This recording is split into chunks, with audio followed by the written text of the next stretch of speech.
This morning, as first light stirs, you lift your eyes and feel awe rise. You sense His majesty spread above the heavens, yet He is mindful of you, and you remember you are crowned with dignity. Your hope finds an anchor even if the wind picks up, because the one who names the stars has delivered you before. A quiet peace settles in your chest as you surrendered your plans a moment ago, and now your next steps can be ordered well. Your faith chooses promise over forecasts. Your household is under His care. Your hands are readied for ordinary work that becomes worship. You are covered as you go out and will not fear the night, and you will rise again into the day He made.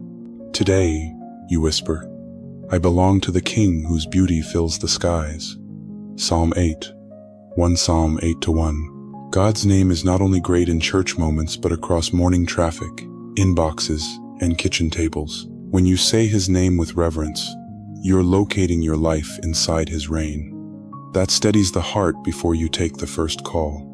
Will you let wonder interrupt hurry and let gratitude interrupt dread? As you breathe, name one burden and one desire you entrust to Him. If you wish, type softly, Lord, you lead my day. Now, as your heart grows still, we step into. The world tries to push you into tasks before you receive truth, but you can choose otherwise. Before you scroll or sprint, you can stand on a promise and let it speak louder than pressure. The scriptures are not decoration. They are solid ground when schedules shift and demands multiply. What God has said about His greatness and His care is not theory for quiet evenings only. It is breakfast for your courage. So you start here, at dawn, holding words that hold you back. Psalm 19-1. Creation preaches even when you have no time to open a book. The sky is a public sermon telling you the day is not random, and you are not alone in it. When deadlines shout, the horizon answers with a wider sentence. God is present and glorious. Isaiah 40:26. You are invited to look up not to escape responsibility, but to remember scale. The one who calls stars by name will not forget your file, your family, or your future. If none of the burning lights go missing, neither will the promise spoken over you. Psalm 121-2. Help is not a maybe, it is a person. Your strength does not originate in your calendar discipline, though that matters.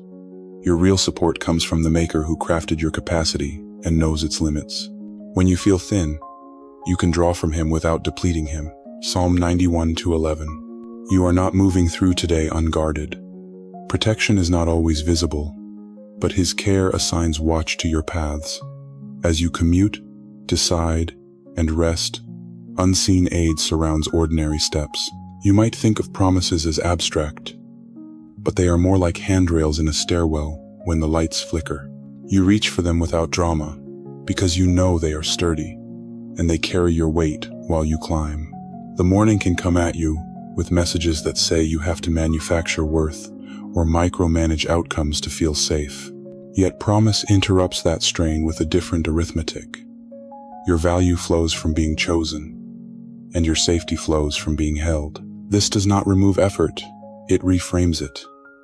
You still show up, but you show up from rest rather than for it.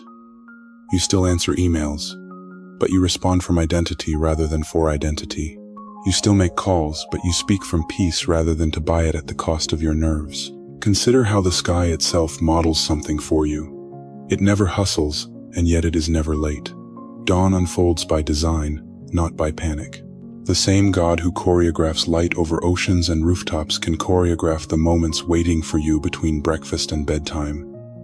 He is not asking you to carry the globe, only to carry your small yes. When you say yes to truth first, your thinking clears. Anxiety still knocks, but it does not get the keys. Fear still suggests shortcuts, but you are learning to say, no, I have directions already. The directions are not complex. They are simple enough for a child and steady enough for a leader. Look up, trust, obey the next nudge, and let results belong to Him. You may feel stretched in two places at once, work expectations and home realities, and wonder where strength will come from. Promise answers before pressure does. The heavens declare His weight, Promise declares your worth. Together they declare your way. If God is mindful of sparrows and cosmos, He is mindful of your deadlines and dinner table. Your situation is not too common to be noticed, nor too complicated to be guided. Promise does not offer you a fantasy. It offers you a frame. Inside that frame, effort is meaningful, mistakes are redeemable, and uncertainty is navigable. If you can name even one area where you need assurance, you have already identified a place where promise can anchor you. You might ask how to carry these words beyond the kitchen counter and into a noisy office or a restless classroom. Start with breath and recall. When tension builds, breathe slowly and recall one line you just read. My help comes from the Lord. You whisper under your breath while the meeting meanders. He calls them by name. You remember as you scroll through tasks that feel like constellations you cannot map. He commands His angels. You say as you merge into traffic or walk across a campus. These are not magic phrases. They are reminders that orient your inner compass. Over time, they form grooves in your thinking, and your default drift toward worry is replaced by a practiced return to trust. There will be moments today when you cannot see beauty, and that is honest. The sky is there even when clouds draw a curtain. In the same way, promise is there even when emotions blur your view. On those hours, lean into memory. Recall previous mornings when you felt fragile and still found enough grace to finish the day. Your story already contains evidence of presence. If the author was faithful then, he has not changed genres overnight. The same carefulness that held you during last year's uncertainties is committed to the next decision on your desk. Let that history make you bold in small ways. Send the message you've delayed. Apologize where needed. Say yes to the task that moves the mission forward. And say no to the expectation that shreds your soul. The beauty of beginning with promise is that it does not depend on your mood. If you woke in a fog, the words still stand. If you woke energized, the words still bless. Promise is stubborn in the best sense, unyielding to the pressure of your calendar, unbent by your feelings, unbroken by your mistakes. You are free to be a human who learns while being loved. You are free to ask for wisdom without embarrassment. You are free to proceed step by step rather than sprinting to a finish line that keeps moving. The sky does not hurry because it knows its appointment. You do not have to hurry to prove anything.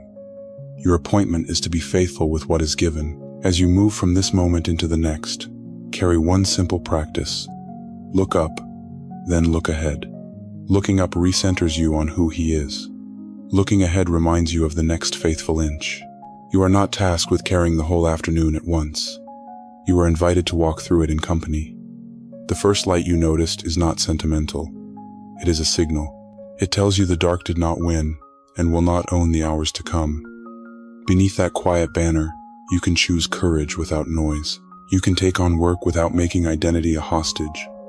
You can care for people at home without neglecting your limits. You can rest tonight without blaming yourself for being finite. This is what promise does. It gives shape to a day that might otherwise feel shapeless. If you want a sentence to carry in your pocket, let it be this. The God who made the skies keeps me today. Say it when you pour coffee. Say it when you open your laptop. Say it when you lock the door. You are not persuading Him to notice you. You are persuading your heart to notice Him. And as you do, a different kind of steadiness grows quiet, resilient, and kind. That steadiness will serve people around you, even if they never know where it came from. Let them feel the spillover. Promise begun at dawn has a way of meeting people at noon. You carry a full day in your hands, and it's easy to think your small space can't possibly hold the weight of divine greatness. Yet the truth that sits above every skyline is that the one whose splendor hovers beyond the atmosphere is close enough to steady your breathing. To make that nearness clear, picture a night on a lake when working men crossed to the other side because their teacher said so. The water was ordinary until it wasn't, and the sky that had been friendly turned moody. The boat pitched, voices rose, and all the practiced skill in the world felt thin. In the back, the teacher slept. Not because he didn't care, but because he wasn't threatened. You know this story, and you also know the feeling. Competent until the squall arrives. Solid until the noise starts. Composed until you imagine the worst. The men shook him awake, He stood, addressed the weather like a landlord, reminding a tenant of the rules, and the lake settled. Then he invited them to consider their confidence. The lake that went still is your timeline. The wind that lost its teeth is your fear. The pointing question is your chance to grow. You are not reading a fairy tale. You are hearing your own commute, inbox, classroom, or kitchen, described in different clothing. You plan to cross a simple span of hours, and then a report, a message, a diagnosis, or a misunderstanding crested over the gunwale. The first reflex is to grab harder at the oars, and sometimes you should, because effort matters. But the deeper movement is to wake the awareness that he is already in your boat. You don't need a louder voice. You need a truer center. The one who held stars in mind before you took your first breath does not panic when your calendar storms. You can ask for help without drama, and you can expect a different atmosphere within, even while circumstances take time to shift. Majesty that outruns galaxies is not allergic to small rooms. It willingly steps into them and rules there with kindness. The lesson hidden inside that crossing is practical. Obedience can lead you straight into resistance, not because you missed a signal, but because you are being formed. You can be exactly where you were told to be, and still face pushback. When that happens, don't waste energy assuming you failed. Invest it in remembering who travels with you. If the teacher is present, the waves don't set the terms any longer. You still row, you still call the bank, you still show up to the meeting you'd rather avoid, but you do so with a different engine. Instead of frenzy, you choose grounded courage. Instead of catastrophizing, you practice sober hope. Instead of blaming yourself for being human, you borrow his steadiness and take the next small action with a quiet soul. For the one balancing work and home, this becomes beautifully concrete. You have people depending on you, deadlines stacked like chairs, and maybe a silence at night where you wonder if you're enough. In that vulnerable place, remember how the teacher handled the moment. He attended to the chaos first, then he tutored their hearts. He didn't hold a seminar while the boat was taking on water. He spoke to the elements, then he spoke to his friends. Take that rhythm into today. Address what is urgent. Make the call. Send the note. Clarify the expectation. Then give time to your inner classroom. Ask, where did my confidence leak? What lie did I agree with? What truth do I need to pick up again? This is not indulgent. It is maintenance for a soul that leads teams and loves a household. The story also reframes failure. The men who panicked were not disqualified. They were discipled. You don't lose your place because you had a shaky hour. You learn how to recognize his nearness sooner the next time. Maybe you've promised yourself you won't spiral, and then found yourself spiraling by lunch. The teacher is not surprised by that loop. He interrupts it with presence and instruction. You are allowed to begin again at 2 in the afternoon. You are allowed to take 3 breaths at your desk, whisper your honest need, and feel your shoulders unclench as you re-enter tasks with a gentler mind. What changed? Not the workload, at least not immediately, but the seat of authority in your interior. You move the storm out of the captain's chair, and you let the rightful captain steer. The scene on the water also hints at boundaries. Weather is real, but it is not sovereign. Pressure is real, but it is not ultimate. The teacher didn't analyze the wind. He commanded it. You're not called to dominate your environment, but you are invited to partner with him in naming what does not get to rule you. Today, you can decide that a terse message does not get permission to rewrite your identity for the rest of the morning. You can decide that a slow reply from someone important does not get to prophesy doom. You can decide that a cluttered room does not have to produce a cluttered heart. These quiet decisions are not denial. They are consent to a higher order. Under that order, you take appropriate action without letting fear narrate the meaning of everything that happens. Majesty above the heavens doesn't reduce to abstract distance. It translates into dependable nearness. The one beyond the Milky Way is also within whisper, range in your living room. That paradox rescues you from 2 extremes. You are not crushed by the size of your tasks because you are connected to a strength that dwarfs them. You are not careless about your responsibilities because his care dignifies them. You wash dishes or write code or plan a lesson as someone commissioned, not as someone trying to prove worth. And when you reach something you can't fix, you don't fold. You place it where it belongs, and keep doing the next right thing with a settled heart. Bring the scene close. The lake is the corridor to your office. The wind is an unexpected bill. The spray is a sharp comment you didn't earn. The shout is the part of your mind that thinks disaster is the only logical outcome. In that very space, do what the men did, minus the panic. Involve him. Say out loud, Jesus, be Lord over this hour.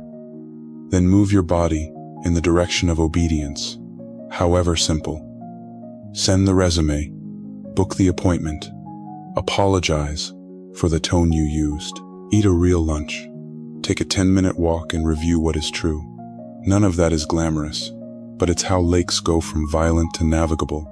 The miracle may look like inner steadiness rather than a ripped-up storm cloud, and that's still a miracle. You may ask why he slept. Perhaps to show you what trust looks like even when the spray is cold and the sky is loud. Perhaps to train you to see that his apparent quiet is not absence, but confidence. When you don't sense fireworks, you can still act on what you know. The teacher on your boat isn't nervous, and you don't have to be either. This doesn't mean you pretend everything is fine. It means you refuse to let dread decide your identity or your tone. You answer hard emails with grace. You set fair expectations. You decline something you cannot carry. You laugh once today on purpose. You let your face soften when someone you love walks into the room. Finally, remember where the story ends. With awe. The men were more stunned by the authority beside them than by the wind that had just bullied them. That's a good trade, replacing fixation on threats with reverence for presence. Let that swap happen for you right now. Let your gaze lift, not to deny needs, but to place them under a bigger name. You will still row. You will still learn. You will still practice courage, but you will do it like someone who knows the sky is not empty and the boat is not ownerless. Majesty above the heavens has chosen your small craft as a place to reveal gentle power, and that changes everything about how you cross this day. Breathe repair into places that ache and into memories that sting. Where inflammation flares, cool it. Where cells misfire, bring harmony. Where fatigue drags, provide strength fitted to this hour. For the one waiting on results, quiet the loop of worst-case thinking and steady them for the next wise step. For the one living with limits, teach pacing that honors reality without surrendering hope. Touch joints, nerves, and hidden systems we don't understand, and guide every practitioner who serves us today. Give us courage to keep appointments, patience with slow progress, and humility to ask for help. Let recovery be not just escape from hardship, but restoration that lets us carry today with grace. Lord, tend hidden wounds that never made it onto a chart. Where grief sits heavy, shoulder the weight with us so we are not crushed. Where anger has been bottled, release it without wreckage and replace it with holy courage. Where trauma has rewired reflexes, rewrite the code a line at a time so the body stops ringing alarms at every shadow. Make therapy fruitful, conversations honest, and boundaries respected. Restore creative focus to the one who used to paint, write, or build before sorrow dulled color. Return laughter to rooms that forgot its sound, and give sleep that actually refreshes. Teach us gentleness with our own stories, so shame loses its microphone. Let kindness toward ourselves become the soil where new habits grow, steady and real. Prince of Calm, settle the interior weather now. Quiet the swirl of headlines, notifications, and what-ifs, and replace that noise with holy quiet. Slow our breathing and loosen the jaw we didn't notice we were clenching. Plant a still center in the chest that carries meetings, caregiving, and decisions. Let our tone be gentle without losing clarity. Make our presence soothing for coworkers and housemates, a small sanctuary on a loud street. Teach us to pause before replying, to ask clarifying questions, to choose the patient word when irritation rises. Keep our minds from doom scrolling through imaginary disasters. Root us again in your nearness so worry loses momentum and cannot steer the day. Spirit of rest, make our routines a river that flows rather than a treadmill that punishes. Set wise rhythms for work and study, so focus deepens without harshness. Where insomnia prowls, meet us. Where naps are needed, remove the guilt. Where screens steal attention, straighten appetites. Put a song in our mouth as we commute, or sweep, or code. Let gratitude rise like a low hum through the background of the day. When tension spikes, remind us to step outside, to feel air on skin, to notice a leaf, a cloud, a bird, and to remember that we are carried. Help us craft margins that protect what matters most. Teach us to say a clean no, so that our yes can be wholehearted. Lord, turn your kindness toward our households. Bless apartments, dorms, and homes with warmth, order, and mutual honor. Strengthen marriages with soft words and quick repairs. Knit parents and children together with trust that grows through consistency. Help single parents with stamina and timely help. Comfort the one who longs for kin but feels alone. Place the right people around them so they belong by name, not just proximity. Heal friendships that drifted after misunderstandings, and give courage to send the first message that reopens a good door. Make mealtimes simple and nourishing. Let laughter share the table with honest tears, and keep resentment from taking the seat where love belongs. Father, give wisdom for caregiving across generations. Help us honor elders with practical help and cheerful presence. Provide resources for childcare where budgets are tight and schedules clash. Guard little ones at school and on playgrounds, and give them teachers who notice and affirm their good. Give students clarity of mind, steady habits, and friends who influence toward kindness. Where conflict shouts in a house, bring de-escalation. Where silence freezes affection, warm it with conversation that is safe enough to tell the truth. Repair trust where it's thin. Let apologies be quick, forgiveness real, and boundaries life-giving. Build a culture of repair so home becomes a safe landing. Provider, look at our work and our money with mercy. Open doors for employment where there has been delay, and align gifts with opportunities that do good and pay fairly. Help us name real needs and separate them from impulse. Teach us to plan without hoarding and to give without fear. For the one staring at a bill, provide the next step and the next dollar. For the one negotiating a contract, grant favor and clarity. Make side gigs sustainable instead of exhausting, and bless honest effort that serves others. Keep greed from dressing up like ambition. Let promotion never cost our character. Lead us into assignments that make communities better, even in small ways. Wisdom giver, guide our stewardship. Help us track spending with honesty and without shame. Where debt feels like a cage, design a path out and the patience to walk it. Give raises where they're due and humility where they're granted. Put generosity on our calendar, not just in our intentions, so we participate in your care for others. Multiply what is shared, so no one's table goes bare. Teach us to repair what we can before buying new, and to celebrate small progress as real progress. Remind us that our worth is not priced by salary, and that contentment is learned. Make us trustworthy with little, so we can be trustworthy with more. Shepherd, place a shield around our going out and our coming in. Watch over commutes by road, rail, bike, and foot. Keep brakes responsive, drivers alert, and phones put away. Guard hallways, factories, offices, classrooms, and shops. Stand between our kids and harm seen or unseen. Keep illnesses from spreading in our spaces. Help us make choices that protect the vulnerable. Alert us to unsafe situations early, and give courage to leave when needed. Seal doors and windows at night. Post unseen watch where we cannot. Let our neighborhoods be places of light, where neighbors greet one another by name. Strong tower, be our cover when criticism lands unfairly, and our refuge when we make mistakes. Keep us from retaliating. Coach us to respond with clean words and steady eyes. Deflect accidents, reduce risks, and line our paths with small providences that add up to care. When we cross thresholds today into meetings, clinics, classrooms, or kitchens, let your presence cross with us. When we are out of our depth, surround us with helpers. When we are asked to lead, make us gentle and clear. Let our rooms feel lighter because we walked in with you. Where fear has been the narrator, replace it with wise courage that tells the truth and chooses love. Father, thank you for hearing every quiet request spoken and unspoken.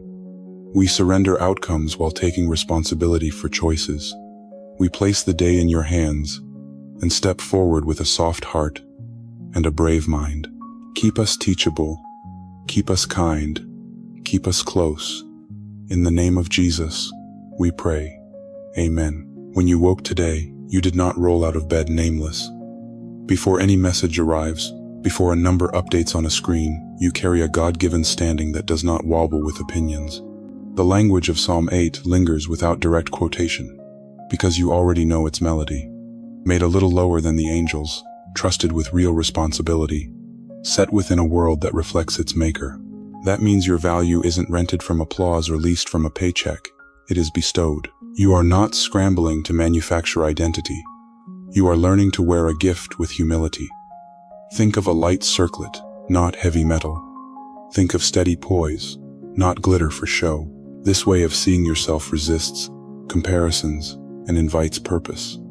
It changes how you respond to criticism, how you enter rooms, and how you talk to the person in the mirror. It frees you from chasing validation and frees you for service that quietly does good. This morning, let that truth walk into ordinary places. You take your seat in a classroom or at a desk. You tie your shoes for a shift. You prepare breakfast for people you love. And you do those tasks with a noble bearing that does not need to shout. Dignified living is not stiff. It is relaxed and confident because it knows where it came from. It keeps boundaries without drama and offers kindness without needing to be repaid. In a digital world that mistakes noise for importance, you can be the calm person who answers at a human pace. You do not roll eyes when someone is slow or unskilled. You teach. You do not ghost when a conversation turns awkward. You clarify. You do not drag a mistake like a ball and chain. You learn. There is a gentle strength in that posture. It makes rooms feel safer. It lets teams breathe again. It shows children what real maturity looks like without lectures. Because this is not theory. Let your mouth practice it as your own words while you read. Today, I receive my worth as given, not earned. Today, I refuse the lie that outcome equals identity. Today, I remember that correction can shape me without shaming me. I declare that my voice will bless rather than bruise. I declare that my body is not a project to despise, but a temple to steward. We choose patience over pettiness and courage over cynicism. Today I carry myself with quiet confidence and open hands. I declare that unseen faithfulness matters more than visible hype. Today I lay outcomes at Jesus' feet and walk in obedience 1 inch at a time. Notice how those lines loosen the grip of old scripts. For some of us, there has been a narrative running since childhood that said esteem had to be purchased with perfect grades, perfect tone, or perfect performance. You can honor excellence without turning it into a tyrant. The dignity you carry allows you to pursue growth without shackles. It allows you to receive feedback without collapsing and to offer feedback without stabbing. It keeps your chin level rather than tilted up or down. When you speak from that center, conversations change temperature. People lower their defenses. You find yourself asking better questions instead of protecting a fragile ego. You learn the art of being strong and kind at the same time, which is more subversive than it sounds in a culture that rewards volume. Bring this into work. Your craft matters: code, invoices, meals, lessons, repairs, reports, and how you approach it reflects what you believe about the one who entrusted it to you. Doing a job with integrity is not perfectionism in church clothing. It is love made practical. Excellence for you is not frantic. It is attentive.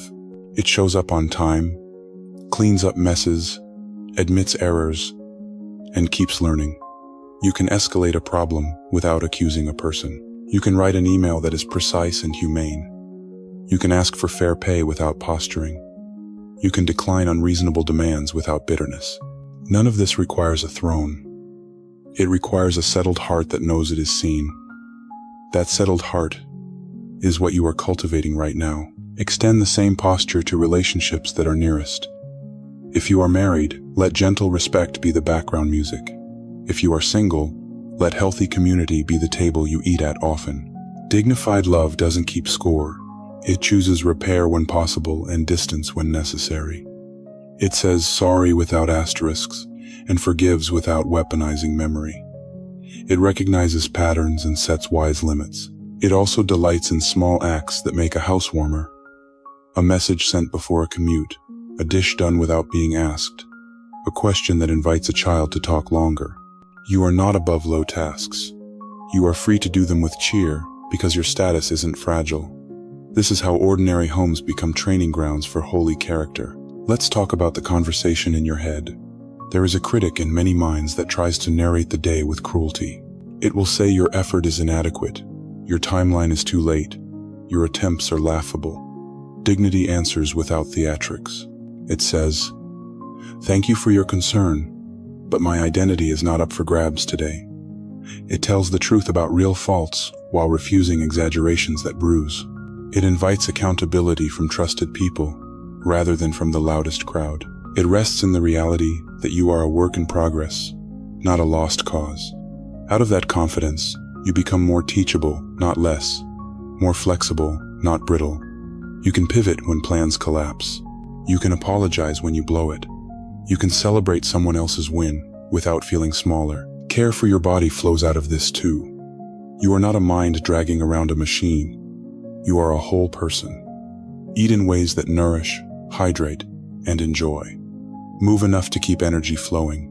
Sleep like someone who trusts that the world can keep spinning without you for a few hours. Dress in a way that fits your assignment and helps you focus. None of this is vanity. It is reverence for a life entrusted to you. When you walk into a room, you do not need to announce yourself. Your presence can be quiet and grounded, and it will still carry weight because it carries love. People notice when a person is at ease in their own skin. That ease is not apathy, it is faith. Remember where the credit goes. You are not self-crowning, you are borrowing light. Whatever radiance rests on you comes from the source you thanked at dawn. That keeps pride from sneaking in while still protecting you from false humility that refuses to acknowledge growth. You can say, "I did that well," and mean, "Thank you for enabling me to serve." You can accept awards without needing them to tell you who you are. You can be passed over without turning bitter because a deeper narrative is at work. The more you practice this, the less whiplash you feel from highs and lows. Your soul stops riding a roller coaster and starts walking a steady path. Return for a moment to the image of a light circlet. It sits low, almost hidden, and it changes how you carry yourself rather than how you decorate yourself. It is not for display, it is for direction. You don't need everyone to agree with it for it to be real. You don't need every circumstance to be smooth for it to be effective. When challenges come, and they will, you will not forget who walks with you or who names you. You will step forward with courage that is not loud, and with kindness that is not weak. You will give credit where it is due. You will keep learning. You will keep loving. And you will keep moving in the confidence that your life, however ordinary it looks from the sidewalk, is charged with purpose because of who called you. Hold the declarations again in your mouth as you close this section, not as magic words, but as training for your inner life. Today I receive my worth as given, not earned. I declare that my voice will bless rather than bruise. We choose patience over pettiness and courage over cynicism. Today I carry myself with quiet confidence and open hands. I declare that unseen faithfulness matters more than visible hype. Today I lay outcomes at Jesus' feet and walk in obedience 1 inch at a time. Let these lines become muscle memory. Let them coach your tone in the next tense moment. Let them remind you of who you are when no one claps, and of whose you are when you do not understand the timing. Walk on, steady and kind. When gusts rise around your schedule, you don't have to drift with them. You choose a reference point and tie your thoughts to it, the way a small boat holds, because the line is set to something that doesn't move. Begin by noticing your body. Shoulders high, jaw tight, breath shallow. Let your exhale lengthen and allow your frame to soften. You aren't ignoring problems. You're getting steady enough to face them with clear eyes. Decide that the loudest thing in the room will not be panic. Decide that your identity is not up for negotiation today. Decide that you will be responsive rather than reactive. Those quiet decisions create space for wisdom to enter, and wisdom does more good in 5 minutes than worry does in 5 hours. Your circumstances may keep pushing, but you are no longer being shoved. You're planted. From that planted place, practice obedience in small, specific ways. Look at the next right action sitting directly in front of you and take it. Answer the message that clarifies expectations. Pay the bill you can pay. Write the paragraph you can finish. Clean the counter you have time to wipe. Call the person who needs to hear your voice. This is not avoidance. It is strategy. Chaos wants you frozen or flailing. You choose a third way. Faithful movement. Naming one priority for the next hour is a humble form of courage. You are not solving the entire day at once. You are stewarding the inch you actually hold. Most breakthroughs arrive disguised as 100 ordinary yeses to what is clear now. Guard your intake when pressure spikes. Winds feed on noise, and noise multiplies when you hand it your attention. Give your mind fewer sources and better sources. Read something true before you scroll headlines. Listen to one thoughtful voice rather than 10 hot takes. Step outside for 3 minutes and let open air edit your perspective. You are not a closed system. Your inputs shape your outlook. Choose inputs that steady, rather than inflame. If you must be online, move slower than the platform wants you to. Type like a person who will reread what you wrote tonight. Let slowness become an act of defiance against hurry's dictatorship. Use short, honest phrases to recenter throughout the day. Whisper, "I am held," while you open the next document. Say, "Clarity will come," when the email threads tangle. Murmur, "One step," as you walk into a meeting. Keep your posture open, palms loose, face soft, shoulders back. The body teaches the mind by example. When you practice calm on the outside, your inner world follows. Take 2 extra breaths before replying to a sharp comment. Put a hand on your chest in the car and feel the rise and fall. These are not tricks. They are ways of agreeing with what you've already decided. You will not be ruled by turbulence. You belong to a steadier kingdom than the group chat can offer. Make decisions with a pace that fits their importance. Not every choice deserves the same speed. Some calls should be made immediately because delay harms people. Others need daylight, counsel, and sleep. Ask a wise friend to reflect back what they hear you saying. If a deadline is real, meet it with integrity. If it's artificial, renegotiate it with honesty. You are allowed to ask for more information. You are allowed to say, "Let me confirm and get back to you by afternoon." You are allowed to leave a cart unpurchased until tomorrow. This is not indecision. It is discernment. Winds love impulsive moves. Anchors love thoughtful ones. Name what is yours to carry and what is not. You can control your tone, your effort, your integrity, your boundaries. You cannot control another person's response or the market or the weather or the mood of a stranger online. Draw the line where responsibility ends and concern begins. Keep caring, but refuse to colonize territory that isn't yours.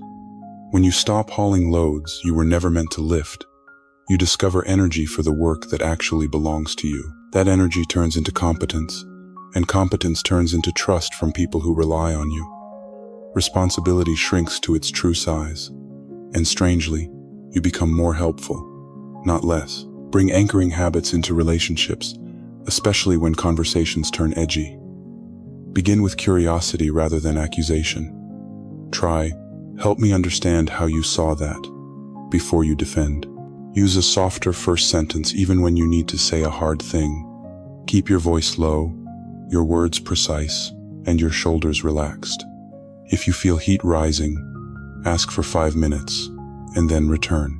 Repair matters more than winning. Tell the truth cleanly, and stop when you've said enough.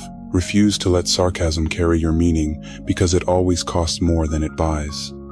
This way of speaking does not weaken your point. It strengthens it by removing the static that would make people stop listening. In seasons when losses stack, anchoring looks like honest lament without surrender. You can say, "This hurts," while you keep moving.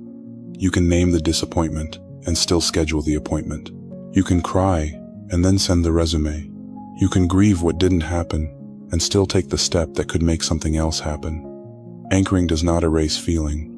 It gives feeling a safe frame. Inside that frame, tears become water that cleanses rather than waves that drown. Hopeful realism is not a compromise. It is a brave way to live in a world that is both broken and beautiful. Your clarity about pain becomes compassion for others, and your resilience becomes shelter for people who are tired. Let your environment help you. Tidy one surface. Fill a bottle with water. Put your keys in the same place every time. Place a sticky note with one line of truth where your eyes land most. Keep a small playlist that slows your breathing instead of speeding it up. Light matters. Crack a curtain. Movement matters. Walk the hallway once each hour if you can. None of these changes your circumstances by magic, but together they change the feel of the room you're in. When the room changes, people change. When people change, outcomes often improve inch by inch. This is how anchors quietly do their work, not by making headlines, but by preventing a drift you'll only notice if it isn't checked. As evening comes, finish with a brief review rather than a harsh audit. Name one thing you did well, one thing you'll adjust, and one person you're grateful for. Release the rest. You do not earn rest, you receive it. Set the phone down 10 minutes earlier than you used to. Let your breathing deepen. Let your thoughts slow. Tell your heart that it can hand the wheel back for the night. If it helps, type a simple line as a quiet declaration. Today I chose to be guided, not driven. If this message awakens you, feel free to share hope with someone who needs it. Then sleep like a person whose line is fixed to something steady, and rise tomorrow ready to set it again. You know the feeling before it has a name. A tightening in the chest, a buzz behind the eyes, a story sprinting ahead of the facts. Dread likes to arrive early and speak loudly, convincing you that the only smart posture is retreat. But you were not designed to be managed by whispers that exaggerate the worst. Deliverance from that inner bully is not pretending nothing is wrong. It is learning a different sequence. You notice the surge. You breathe. You remember you are not alone. You take one sane step. The order matters. When you let presence come before problem solving, the grip loosens. Suddenly the hallway feels less narrow. Your thoughts stop racing each other to the cliff. Courage does not appear as a shout. It arrives like a steadying hand on your shoulder, reminding you of what is true before you act. Begin with your body because it often hears danger first. Soften your jaw. Lower your shoulders. Lengthen your exhale until calm answers back. Place a palm on your sternum and name where the pressure sits, not to feed it, but to refuse secrecy. When discomfort is observed, it shrinks to size. You are not a runaway brain. You are an embodied soul. And caring for that frame is not self-indulgence, it is stewardship. As breath slows, add a sentence that fits today's terrain. Try, I am safe enough to think clearly. Or, I don't need all the answers to take the next step. Such lines do not erase challenges. They reintroduce you to agency. When panic expects you to sprint, you choose pace.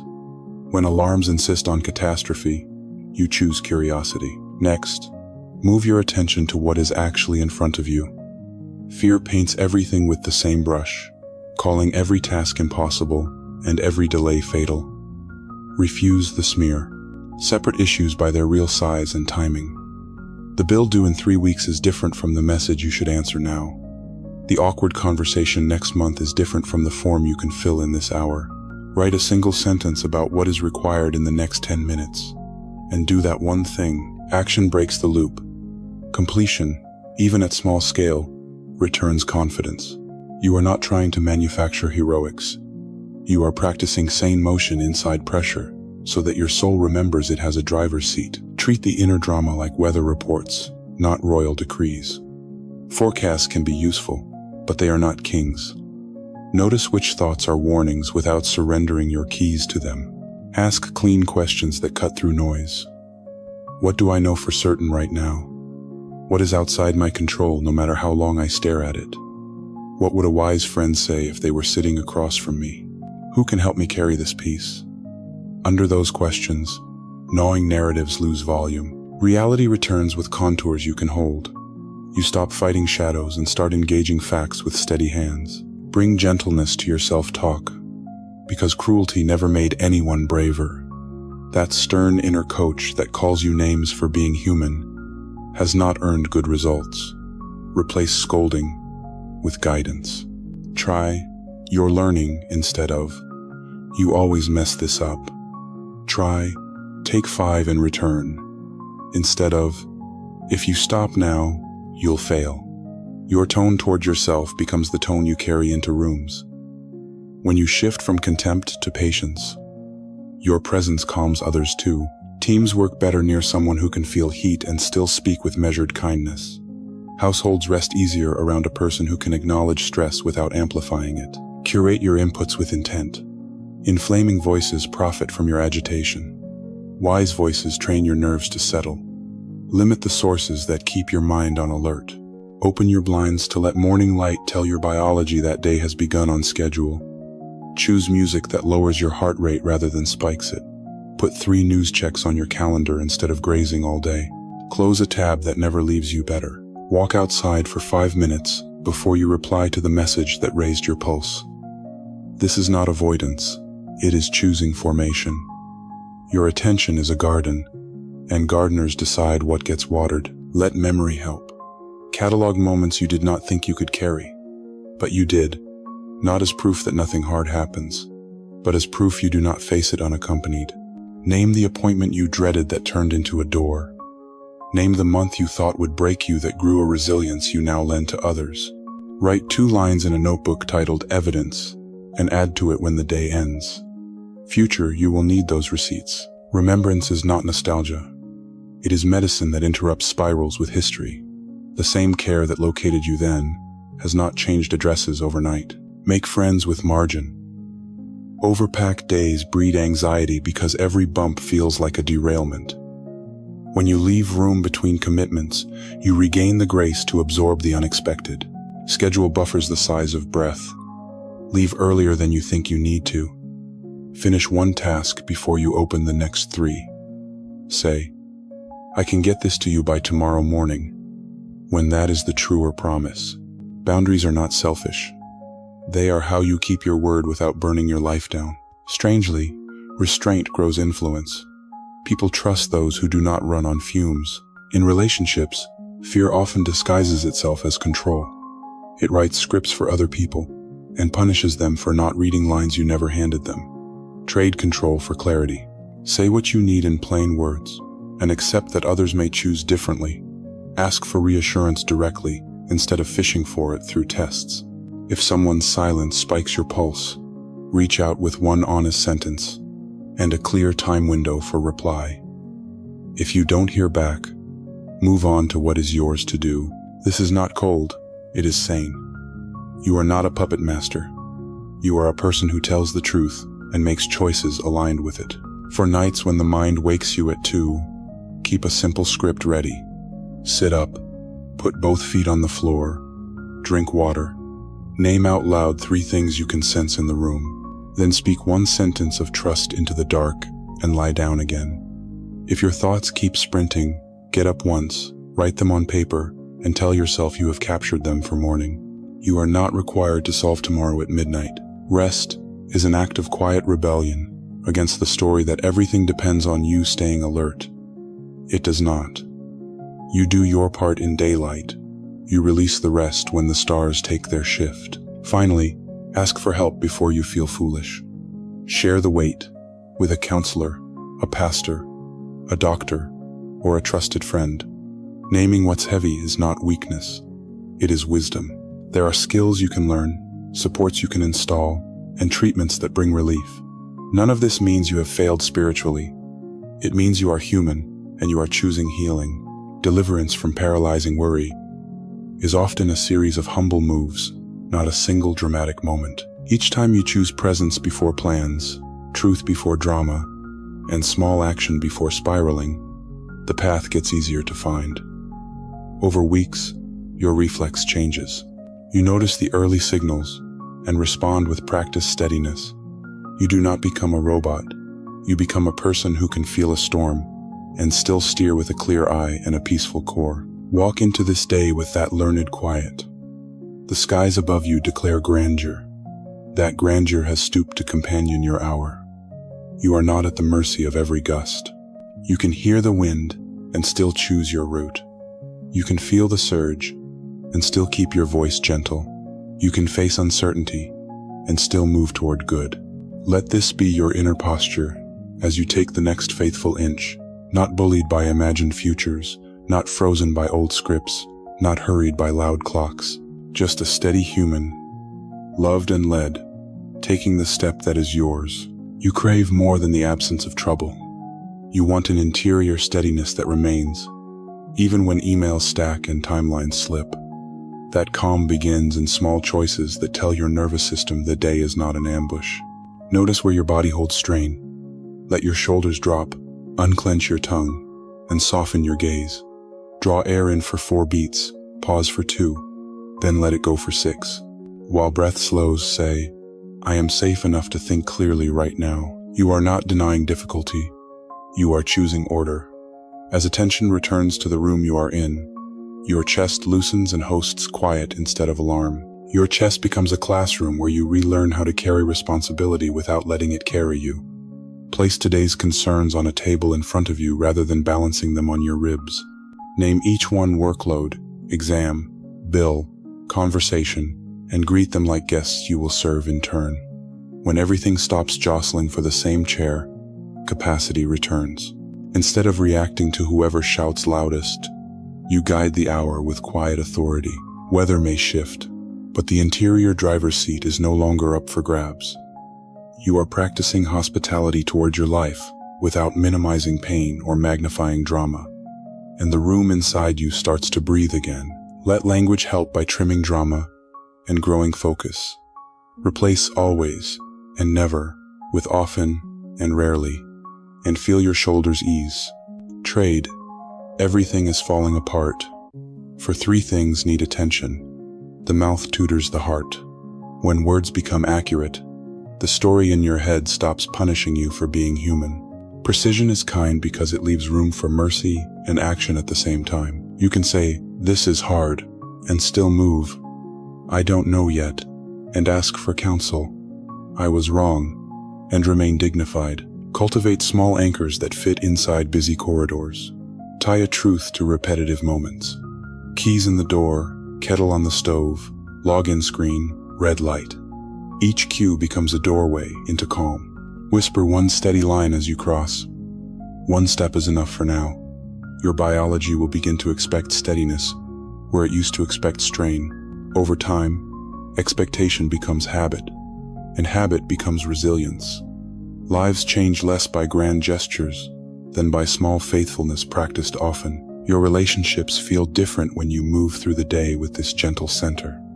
You listen fully before you reply and echo what you heard so the other person feels seen. You ask one more question and discover the disagreement is smaller than you thought. You stop trying to win and start trying to bless. That posture doesn't avoid the hard sentence. It delivers it cleanly, without sarcasm. Homes cool down, meetings grow productive. Co-workers risk honesty because your presence signals safety. You stay clear, but you refuse to lace clarity with contempt. Guard your inputs like the gate of a garden. Open windows before you open apps so daylight says morning has begun. Keep the first minutes for a few lines of gratitude instead of a scroll that spikes adrenaline. Choose one trustworthy source for news and check it at set times. If you lead with a screen, you hand your inner weather to strangers. If you lead with presence, you hand it to love. On the commute, choose sounds that slow you rather than hype that frays your nerves. Move at a human pace when you type and read. That pace is not laziness. It is stewardship of attention, the doorway through which courage enters. Bring order to small spaces and watch clarity multiply. Clear one surface at home and one at work, and put tools back where they live. Keep a single notebook for roaming thoughts and to-dos, so you stop scattering yourself across scraps. When your environment stops shouting, your mind stops matching its volume. After lunch, take 90 seconds to reset your desk and your posture. Then name the next faithful inch. Short resets become bridges between tasks. They keep one meeting from bleeding into the next and help you choose well. Learn to bless your limits instead of cursing them. Tired is not moral failure. It is information. When energy dips, honor it with water, a stretch, or 5 minutes of fresh air. Refuse the myth that you must earn rest by finishing everything. The end of everything never arrives. Finish what belongs to this hour, and let tomorrow keep its own weight. Boundaries are not walls against love. They are fences that keep love sustainable. Use a simple script. I have 30 minutes today. If more is needed, let's choose another time. That sentence respects people and your finite frame and turns a small no into a guardrail for a better yes. For nights when your mind reheats unfinished conversations, give yourself a closing ritual. Dim lights earlier than you think you need to. Write 3 lines. Something you did well, something you're grateful for, something you'll handle in the morning. Put the page where morning, you will find it. Step into a gentle stretch or a slow walk down the hallway.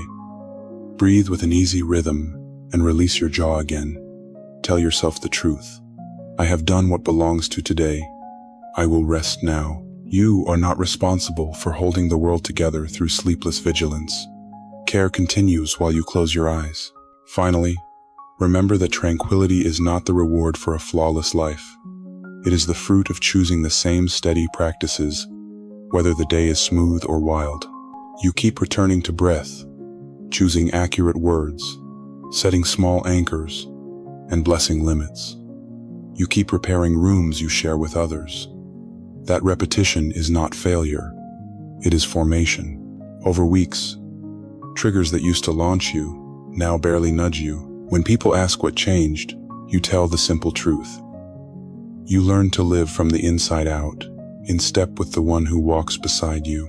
Storms still visit, yet the center holds, and you carry a quiet that travels with you into every room you enter. You woke with a blueprint in your head, time blocks, hopes, maybe a color-coded calendar that makes chaos look tame. Hold it gently. There is a way to aim your day without gripping it so hard that your knuckles ache. Surrender is not apathy, it is alignment. It trades the illusion of control for the gift of cooperation. You still show up. You just stop trying to be the architect and the weather at the same time. Think of your intentions like paper boats released on a steady stream. You place them in, you watch their direction, and when the current shifts, you adjust without scolding yourself. This posture doesn't shrink effort, it purifies it. You work from presence rather than from panic, from guidance rather than from grind. And strangely, the hours breathe again. Begin with your schedule the way a gardener begins with soil. Turn it over, remove a few rocks, and leave room for roots. Name the 2 or 3 assignments that actually move the mission. Then place them where your mind is freshest. Everything else wraps around those priorities instead of trampling them. Build buffers like small porches before and after intense moments, so you can arrive and recover as a human, not a machine. Write honest time estimates instead of fantasy math that guarantees disappointment by noon. When interruptions come, treat them like weather. Acknowledge, assess, then decide whether to shelter, adapt, or proceed. Surrender here means you stop resenting reality and start partnering with it. Expect reroutes. The train stalls, the file corrupts, the meeting expands, a child wakes with a cough. You can either curse the shift or reframe it as your new assignment. Ask, what would faithfulness look like in this version of the day? Maybe it looks like sending a clear update, rescheduling a piece of work, or moving an errand to tomorrow. Maybe it looks like choosing patience over performance for an hour so you can be present to someone who needs you. You are not losing ground when you honor the moment in front of you. You are staying true to the call beneath the calendar. Keep a listening posture as you move. Every threshold doorway, login screen, car seat can be a checkpoint where you ask simple questions. What is the next wise inch? Who needs to hear from me now? What can be released without harm? Which conversation deserves daylight and counsel before I decide? These questions gather scattered attention and give it shape. You stop treating your day like a maze and start walking it like a guided path. Obedience becomes less about dramatic gestures and more about 100 quiet yeses that line up with what is clear. Boundaries are part of surrender because saying no to the wrong thing is how you say yes to the right one. Choose clarity over people-pleasing. I can deliver that by Friday, or I have 30 minutes today. If more is needed, let's pick a time tomorrow. You're not vanishing, you're communicating. This honesty builds trust and protects capacity. When you're tempted to overpromise to calm your nerves, remember that peace purchased with unrealistic commitments becomes stress with interest later. Let your words be clean, so your future self can live with them. Bring the same posture into your home. Dinner can be simple and still be love. A tidy corner can reset a room when the rest must wait. 5 minutes of eye contact with a child, spouse, roommate, or parent often does more good than an hour of distracted presence. Give yourself permission to aim for a good enough evening rather than a cinematic one. Dishes can soak. Laundry can rotate tomorrow. Rest is not the prize for finishing everything. It is the strength to carry what actually matters. If guilt tries to narrate, respond with gentleness. You are choosing sustainability over show. At work, surrender looks like clarity and courage. Clarify the outcome, confirm constraints, then take the first measurable step. Surface risks early to teammates instead of hiding them under a brave face until they explode. Ask for help before you are underwater. Document decisions so future you doesn't have to reverse engineer today's thinking. When requirements change, let humility keep you nimble. You are not the project. You are the steward. That distinction loosens the fear that every pivot is an indictment. It also keeps pride from turning you brittle when praise arrives. Money has a way of testing surrender. An unexpected bill lands, a quote comes in higher than planned, or a payment lags. Before anxiety writes the script, lay out options like cards on a table. Can you call and negotiate terms? Can you delay a non-essential purchase? Can you pick up a small task that bridges the gap without wrecking your week? Generosity can still live here. Scaled to reality, a meal shared, a ride offered, a small gift that says, "You're seen." Scarcity will shout that there is never enough. Gratitude counters with evidence that provision arrives in timely ways, sometimes through planning, sometimes through people, often through both. Surrender also touches emotion. You likely carry a picture of how a conversation, a goal, or a season should unfold. Release the movie in your head long enough to bless the scene you are actually in. If hurt lingers, choose repair where possible and distance where necessary.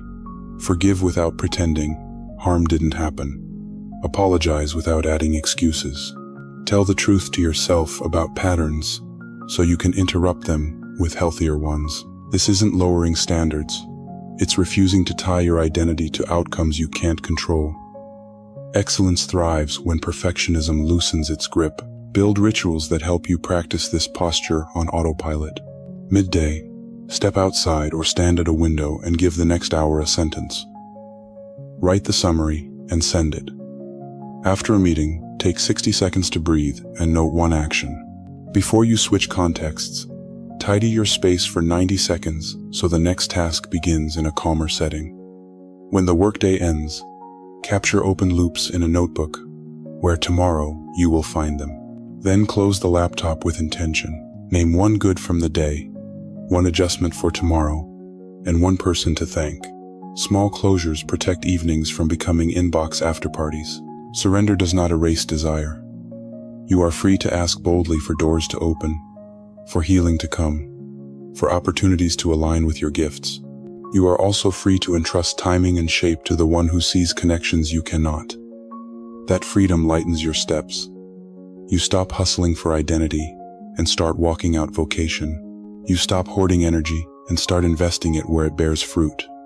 You stop rehearsing dread and start rehearsing faithfulness. If words help, type a simple line as you turn the page on this hour. I release outcomes.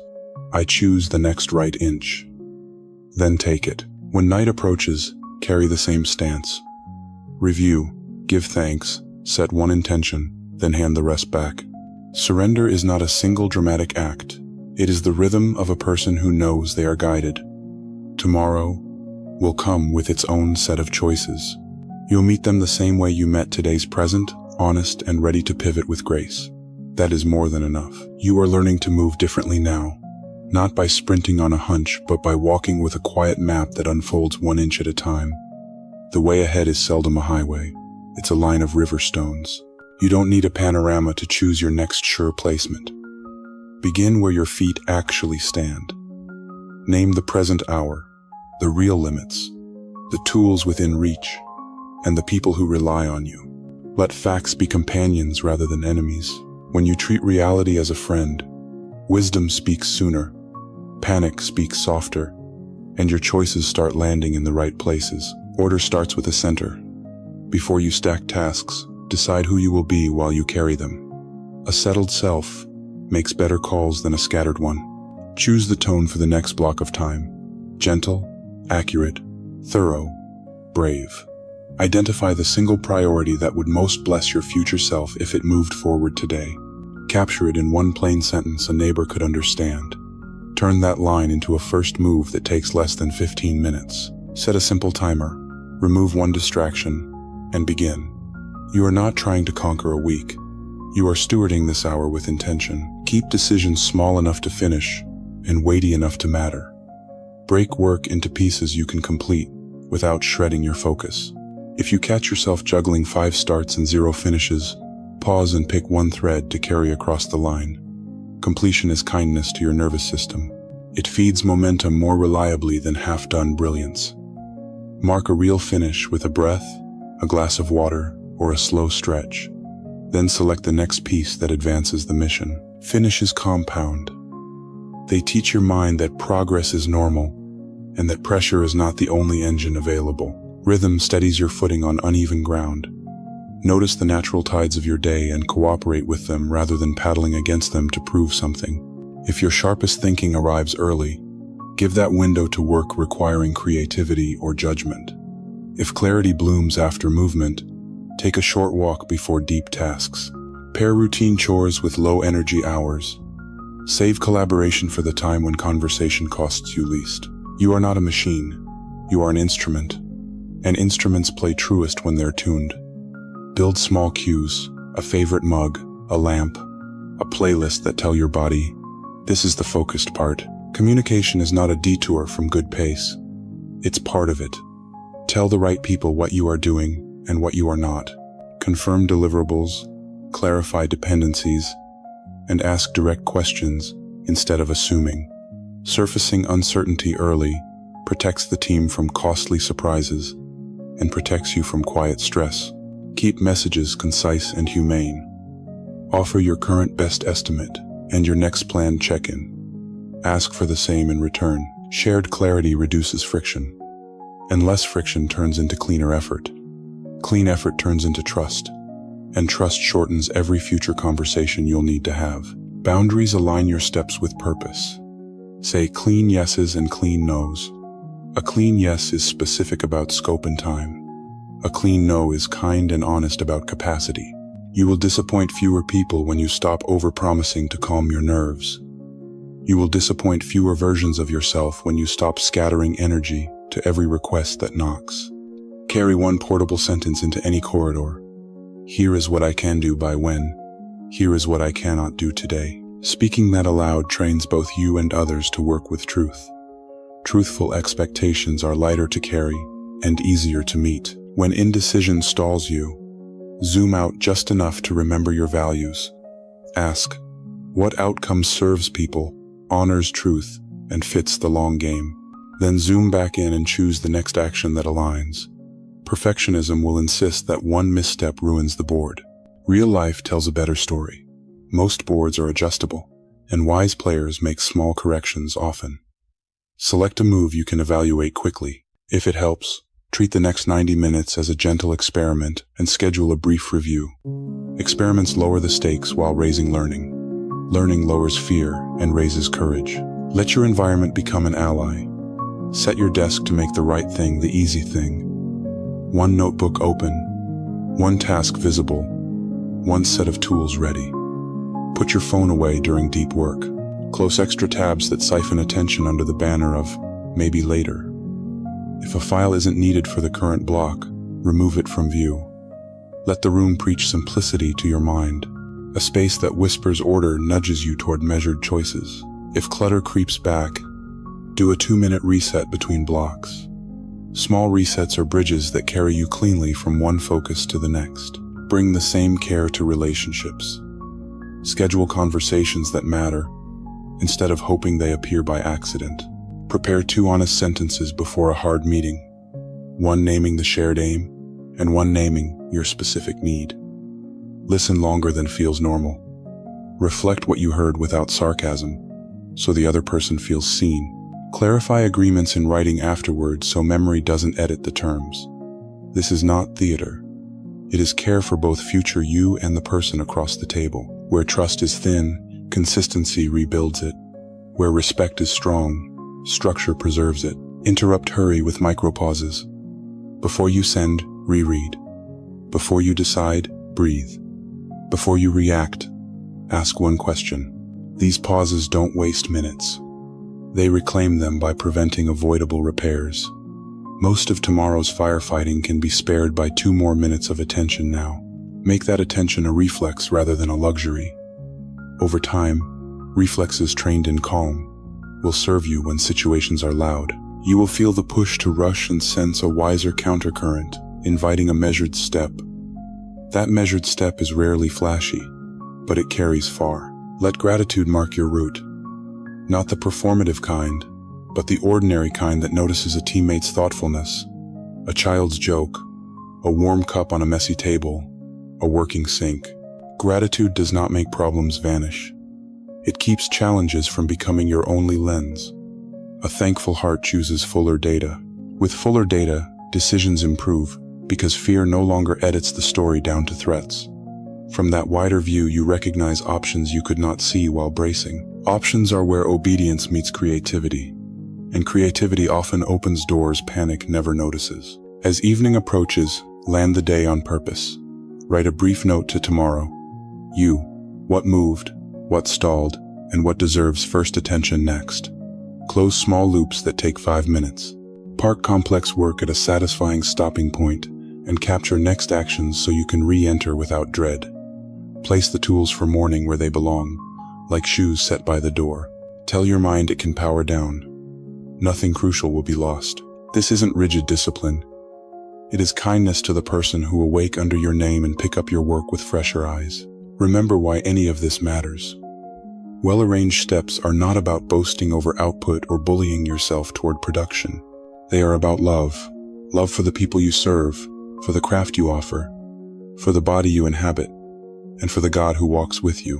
When your sequence is wise, your presence grows lighter, your words become clearer, and your hands are freer to do good. You become someone others can lean on without fear of collapse. You become a person who can be trusted with small things and, in time, larger ones, because you choose faithfulness over noise. Hold the posture that carried you through this section in one simple sentence. You can whisper at thresholds all day long. 1 faithful inch. Speak it as you open a tab, as you turn a key, as you enter a room, as you end a call. That short line reminds your heart that progress is built of inches walked with integrity, not of leaps powered by panic. The sky above you is wide and bright, but it does not demand that you fly. It invites you to walk wisely, notice grace, and keep moving at a human pace. That is enough for today, and it is beautiful. You live in a stream of predictions, tickers, charts, posts, whispers that promise certainty and rarely deliver it. Forecasts multiply, confidence dwindles, and before breakfast it can feel like the future is already ruined. Faith does not mean you ignore reports. It means you refuse to let them crown themselves as kings. You weigh them, you learn from them, but you don't worship them. Worship goes to the one whose character does not wobble with sentiment or cycle. That shift restores proportion. Headlines regain their proper size. Commentary becomes background, not a tyrant. Your inner weather no longer mirrors every alert. You still care. You just don't see the steering wheel. Begin by separating information from interpretation. A number, a delay, a policy change, those are facts.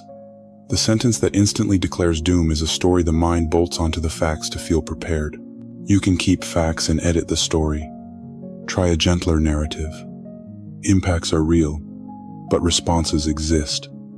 Timing is tight, but creativity remains. Uncertainty is high, but guidance is here. This isn't spin. It's honesty that leaves room for agency. The mind calms when it has something true to hold that isn't catastrophic. With calm comes better judgment, and with better judgment the day stops skidding. Then, right-size your sources. Not every voice deserves a front-row seat in your thoughts. Give precedence to the measured and the proximate. The people tasked with real responsibility in your context. The data relevant to your lane. The counsel of those who've proven wise under pressure. Let hot takes cool before you sip them. Faith is not gullible. Faith is discerning. It assumes that accuracy takes time, and that outrage often makes money. By choosing slower, sturdier inputs, you are not hiding from reality. You are meeting it with the kind of attention that can actually help. Faith also builds a cadence for checking the world that respects your nervous system. Open the blinds before the apps so light tells your body morning has begun. Glance at updates on a schedule you set rather than grazing whenever anxiety taps your shoulder. Close the tab when you feel your pulse sprint. Stand, stretch, step outside for 2 minutes, and let sky recalibrate the scale of things. The horizon has been preaching stability since long before your notification settings existed. Let it preach again now. The day will not be defined by a feed you cannot finish. When forecasts tempt you to hunker down in cynicism, practice hopeful realism instead. You look honestly at constraints, and then ask, where is the door? Sometimes the door is tiny. An email sent with clean tone, a plan revised so it can work under new limits, a conversation brought forward instead of delayed. Sometimes the door is inside you, humility to learn a skill, courage to ask for help, patience to endure an in-between season without trashing your own heart. Realism without hope starves. Hope without realism floats. Together they walk. They choose one next faithful inch that isn't glamorous but moves things in the direction of good. Let's talk about money, jobs, and news that affects both. You are allowed to feel the pinch. You are also allowed to respond with wisdom rather than reflex. Consider what is in your control this week. Clarifying expectations with a manager or client. Tightening one spending category. Sending a resume. Finishing a certification module you've avoided. Small, concrete actions give fear less room to inflate. You don't have to rebuild a career by Friday. You can plant seeds today that grow. Your value does not yo-yo with markets. Your dignity is not pegged to quarterly guidance. You can steward resources without letting resources define you. In relationships, forecasts often show up as scripts you write for other people. They'll ignore me. They'll react. They'll never change. Scripts feel safer than uncertainty, but they stunt compassion and sabotage clarity. Put the script down and pick up a clean sentence. Say what you mean with kindness. Ask for what you need with specificity. Offer the boundary you can keep. Then let people be people. You will still grieve when trust breaks. You will still rejoice when repair happens. But you will not spend your days auditioning for parts in a drama that doesn't need more actors. Faith leaves room for surprise. The good kind. Your attention is a treasury. Invest it where returns are real. Security theater, endless monitoring, doom searching, compulsive comment. Reading burns hours and gives back only fatigue. Stewardship, deep work, thoughtful care for neighbors, tending your craft, learning something hard, returns skill, trust, and quiet influence. Choose the latter more often. When you do skim the former, do it on purpose and for a set window, like walking through a loud plaza on your way somewhere specific. You are passing through, you are not moving in. Let language carry conviction. I must know everything now becomes I will know enough to act. The worst will happen becomes hard things may come, and I will meet them with help. There's no point becomes There is a point to the next honest inch. Words aren't magic. They're steering. Let them aim you at the road you mean to travel. When your mouth chooses steadier phrases, your body follows. Shoulders drop. Breath evens. Emails sound human. Rooms feel lighter because panic isn't narrating. Faith over forecasts also looks like radical presence. You pay attention to the person in front of you as if they are not an interruption, but a neighbor. You hold eye contact for a heartbeat longer. You listen without composing your reply. You notice a need you can meet, and you meet it without a press release. These choices don't trend, but they change a hallway, a lunch table, a kitchen. They remind you that goodness is still possible at human scale, even when global scale feels overheated. A steady life is itself a kind of quiet headline that pushes back on the loud, unhelpful ones. When you must decide under uncertainty, set a threshold for clarity and a threshold for courage. If you have enough data to distinguish between two paths, choose. If data won't improve by waiting, and the moment is time-bound, choose anyway with humility, with counsel, with the willingness to adjust. You are not expected to foresee everything. You are invited to act with integrity and learn. That posture ages well. It keeps you from paralysis on one side and from recklessness on the other. It turns outcomes into teachers rather than tyrants. For the late hours when forecasts pile up in your head, keep a ritual of release. Write fears on paper and fold the page. Name 3 goods that remained true today. Speak a simple line into the room. I can rest because watchfulness bigger than mine continues. Then sleep like someone who trusts that the world does not run on their vigilance. Rest is not denial. It is faith in action. It is the declaration that the Maker can hold what you set down for the night. Finally, remember why you're choosing this posture. You are not trying to win a mindset competition. You are trying to love well in a noisy century. Faith over forecasts makes you more useful. Not less informed. More courageous. Not more reckless. More gentle. Not naive. It frees attention for craft, friendship, service, and prayer. It makes your room safer, your emails kinder, your plans humbler. And when the next alert pings, you will weigh it. Respond with the wisdom you have. Seek more where needed, and then return to the work and people entrusted to you. That's not flashy. It is beautiful. It is enough. You look around your home, maybe a studio with sunlight across the floor, a dorm with notes taped to the wall, or a flat where breakfast dishes are still warm, and you remember that sacred things happen in ordinary rooms. Your address is not random. It is an assignment for kindness. The people who cross your threshold, including you, carry stories that need gentleness, truth, and repair. So you begin this day consecrating the space where you live. You set the tone with clean words, patient choices that refuses contempt. You let your voice be the first lamp to switch on, bright enough for honesty and warm enough for safety. You decide that home will be a place where burdens can be named without being mocked, where worries are met with presence, and where laughter is welcome even on Tuesdays that feel gray. That decision, quiet and consistent, guides everything else you will choose inside these walls. Psalm 127:1. You can build schedules, assemble furniture, and grind through chores. But strength alone cannot give a dwelling its soul. Partnership with God changes effort into shelter. When He is invited to be the true builder, labor becomes love and rooms become refuge. Blessing a household starts with how you speak. Voices shape rooms the way light does.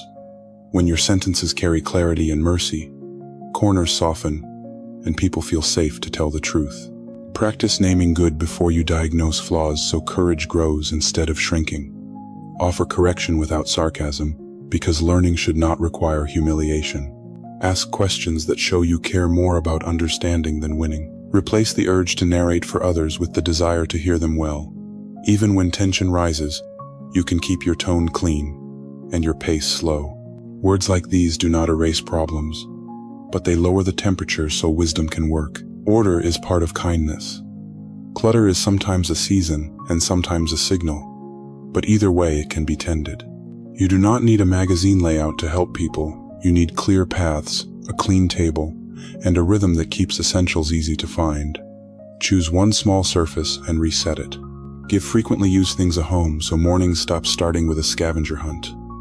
Open a window so air turns, and set a lamp so evening feels gentle rather than harsh. When the environment stops shouting, disagreements soften, kids focus longer, and adults breathe deeper. Hospitality grows because attention is freed. Provision belongs in this blessing. Walk your pantry and notice what would help this week: grains, fruit, eggs, tea, something small for shared delight. Plan meals that are kind to budgets and to energy.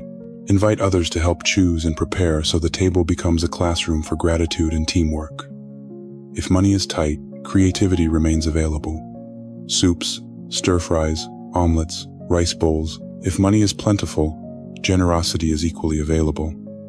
A bag shared with a neighbor, a delivery to someone recovering, an extra seat pulled to the table. Food is more than fuel.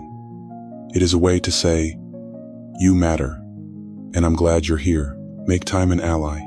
Create small rituals that give your day a frame. A 2-minute check-in before leaving for work or class. A 5-minute reset when returning. A brief evening circle to name one thing each person appreciated. These rhythms are not burdens. They are supports that keep souls aligned. Keep entertainment off during shared meals when you can. Look at faces. Let phones wait in another room for 20 minutes and watch how conversation brightens. Quiet presence does not require a perfect schedule. It asks for attention that is unhurried enough to notice joy when it walks through the room carrying a small story. Boundaries bless as much as welcome. Healthy households know where lines live, and those lines guard tenderness. Decide how late messages can come without fraying minds. Decide what tone is off limits, even during conflict. Decide how chores distribute so no one carries hidden resentment. Put agreements where all can see them, and revisit them kindly when life shifts. Boundaries are not suspicion. They are respect formalized. They make rooms steadier for kids, calmer for elders, and more sustainable for the busiest person who used to feel invisible. Under clear limits, affection has room to grow instead of thinning out under pressure. Care for the vulnerable at home with extra attention.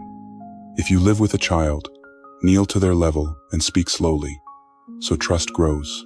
If you care for an elder, build margins into transitions so no one feels rushed or small. If a roommate is near burnout, wash the dishes without comment and leave a note that says, "Rest."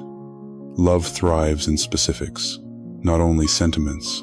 A blanket folded on a couch, a glass of water by a bed, a charger ready, a light left on for a late return. These quiet moves preach dignity. They say, "You are seen," in a language that requires no applause, only follow through. Conflict will visit even blessed houses, but you can decide how it is handled. Call a pause before words turn sharp. Step outside for 2 minutes and let the horizon resize the problem. Return with a gentler sentence and a clearer aim. Repair over victory. When apology is needed, offer it early and cleanly.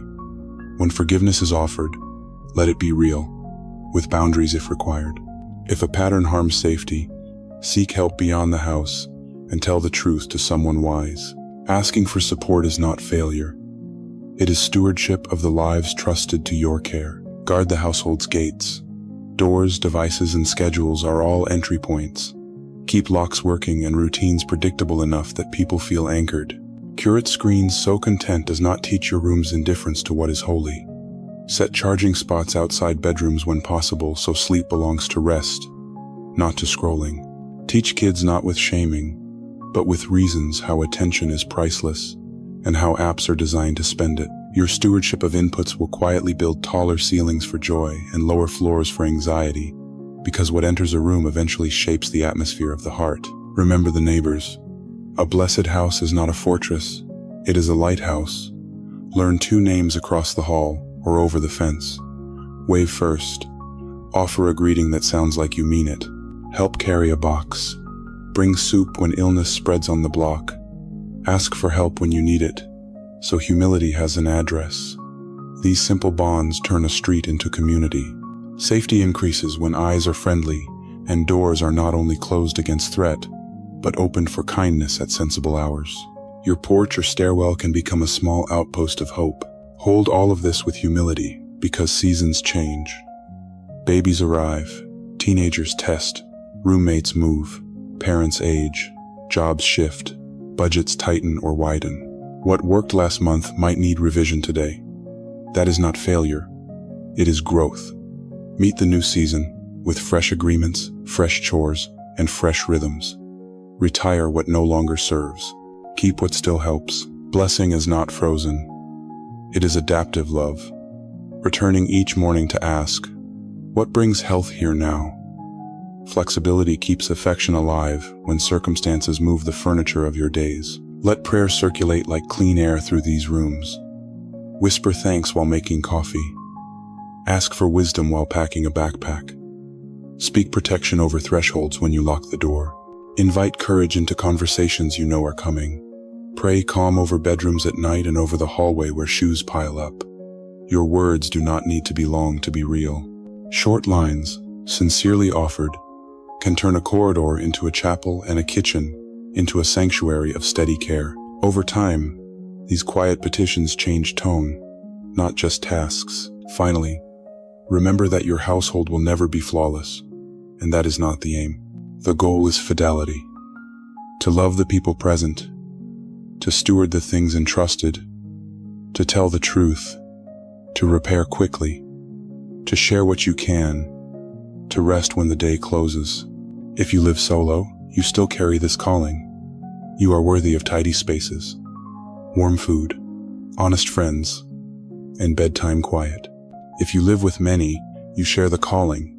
And shared does not mean vague, it means coordinated. As you walk through the rooms today, let one sentence rise in you like a refrain. This house will be a place of honest care. Then act it out in small, consistent ways until the walls can repeat it back. You wake to the same tools as yesterday. Keyboard, notebook, knife, steering wheel, mop, stethoscope, scanner. And you remember that sacred work doesn't require a stage. Set apart is a posture before it is a platform. Your hands can carry reverence into ordinary motions, the way a candle carries warmth into a dim room. When you start this way, routine turns from grind into offering. You are not hustling to earn a name. You're offering skill as an act of love. That shift doesn't erase deadlines or noise, but it changes your center while you face them. You stop performing and start serving. You stop clinging and start cooperating. And the tasks that used to flatten your spirit begin to form it instead. Begin small, close, and concrete. Wash your hands, and let the water remind you that intention matters. Frame the first block of work with one sentence you can keep. Finish the summary. Return the call. Prep the lesson. Plate the meals.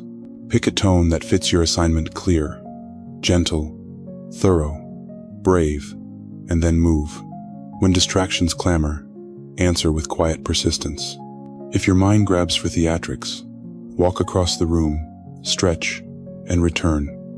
Set the pace you can hold. Pair action with breath so your body stays a partner, not a casualty. You're not chasing a mood. You're training a rhythm where effort and meaning walk together. Bring honor to your craft by doing it cleanly. Excellence is not the tyrant of perfection. It's the humility of care. Spell the names right. Save the file with a sensible title. Label the dataset. Prep the tools before the rush. Check the numbers once more when stakes are high. Ask for a second set of eyes when yours are tired. Deliver on time or communicate early when you can't. Excellence is not about looking impressive. It's about being trustworthy. Trust is a kind of quiet glory. People relax near it, and rooms grow kinder because anxiety has less to feed on. Let your words keep pace with that integrity. Emails can be short, precise, and humane. Meetings can start with the goal and end with clear next steps. Talk to people, not about them. When something needs repair, replace sarcasm with clarity so meaning doesn't bleed on the floor. Listen until you can repeat the other person's point in a way that makes them nod. That nod is not defeat. It's dignity. It says you're building something more important than a winning line. You're building a place where truth can land without shattering the table. When speech is clean, momentum becomes cleaner too. Treat mistakes like classrooms, not courtrooms. When a detail slips, Own it promptly, describe the fix, and implement a safeguard so it doesn't repeat. Apologize without theater and learn without self-contempt. Debrief the process, not the person. Ask which assumption failed, which signal was missed, which step needed a checklist. Growth happens where shame is replaced by curiosity and accountability stands shoulder to shoulder with you. A team that can fail safely can also innovate safely. Your hands get steadier when your mind knows it won't be dragged for being human. Keep ethics unbent in quiet places. Track hours honestly. Credit sources. Guard data like you'd guard a neighbor's front door. Don't sell what isn't yours: ideas, time, or trust. Say no to shortcuts that ask you to lie to yourself about cost. If pressure tries to make you edit your conscience, pause in the doorway and remember who you aim to be when this season is over. Integrity is expensive in the moment and inexpensive over a life. When your name stays clean, you rest easier, and rest turns into energy you can spend on good work rather than on cover stories. Honor limits so your offering stays human. Stand, sip water, breathe, and step outside for air. Let a short walk loosen your shoulders before deep tasks. Arrange your desk so the right thing is easiest to do.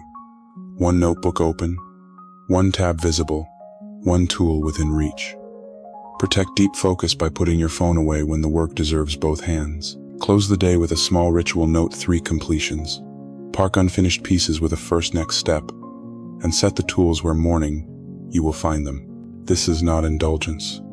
It's sustainability dressed as common sense. Let creativity serve, not show off.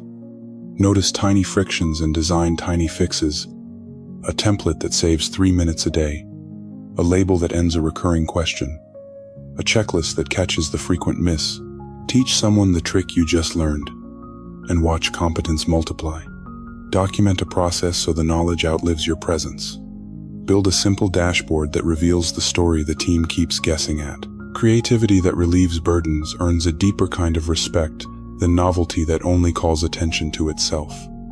Your hands become makers of ease in a world that loves to complicate. Practice generosity that moves at the speed of your resources. Hold a door, proof a paragraph, cover a shift, share a tool, make an introduction. Say, "I noticed you did that well," and mean it. Give credit in public and feedback in private. Celebrate small wins so a culture of courage grows. If money is tight, give attention and time. If money is wide, invest in tools that lift the whole crew. People remember where they were strengthened. They carry that memory into rooms you'll never enter, and the goodness you seeded multiplies in places you won't see. Invite blessing into the mundane, with short, sincere lines that turn motion into prayer. Whisper before you type, "Let these words be steady." Before you cook, let this meal carry kindness. Before you drive, keep me alert, keep others safe. Before you enter a tense room, let my tone be clean. These brief petitions don't add minutes, they add meaning. They steady your interior and aim your hands at care. Over time, the gap between your prayers and your practice closes, and your day becomes one continuous conversation lived with open palms. Remember, none of this is about earning affection from heaven or applause from earth. It's about living a coherent life where what you believe about worth shows up in how you treat tasks and people. Holy hands are not spotless because they never touch what's messy. They are willing to touch mess and offer repair without losing tenderness. They wash dishes, stitch wounds, debug code, balance ledgers, tune engines, shelve books, and hold babies with the same quiet intention. Do good, do it cleanly, and leave the corner better than you found it. If you need a sentence to carry, try this. I work from love, with care, for the good of others. Let it sit in your mouth while you reach for your tools. Then go do the next small thing well. You step toward a threshold, doorway, lobby, station, and remember that movement is more than logistics. It's a liturgy you perform with your whole self. Keys in hand, bag on shoulder, you pause long enough to choose how you'll travel inside and outside today. You don't bow to superstition, you welcome care. You choose alertness over autopilot, patience over hurry, attention over spectacle. You decide to be a person who reaches destinations without leaving goodness behind on the path. That decision begins before the first engine turns or the first crosswalk beeps. It starts right here with breath, intention, and a quiet sentence. You are not going alone. Psalm 121:8. Your paths are not invisible to heaven. The one who keeps time also keeps watch, not as a distant auditor, but as near protection. This promise doesn't replace wisdom. It empowers it, turning ordinary caution into partnership with divine care. Picture every route as a corridor with companions you may never meet again. A driver merges with courtesy because you left earlier and gave space for kindness. A cyclist signals, and you actually see them because your eyes are present instead of glued to a glow. A student drifts into the aisle on the bus, and you adjust without scolding because you remember being new to a city and learning the choreography of strangers. Travel becomes a classroom for patience, and patience becomes a shield that prevents nonsense from escalating into harm. Not every delay is an insult.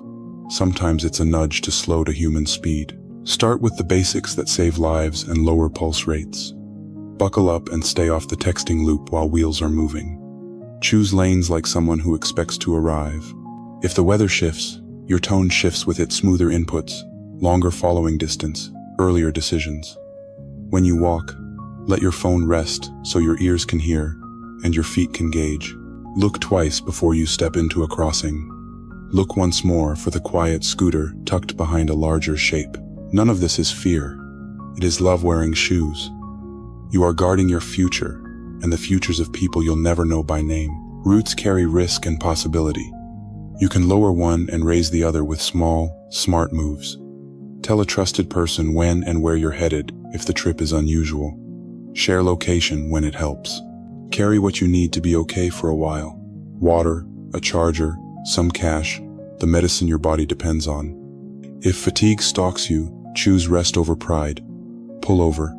Take a short walk at a safe stop. Trade the late-night drive for an early start when you can. The point is not to prove stamina. It is to arrive with your soul unfrayed and your judgment intact. Courage without prudence is just noise.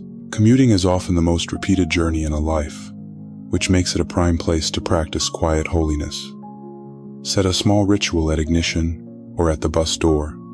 One line of gratitude, one line of intention.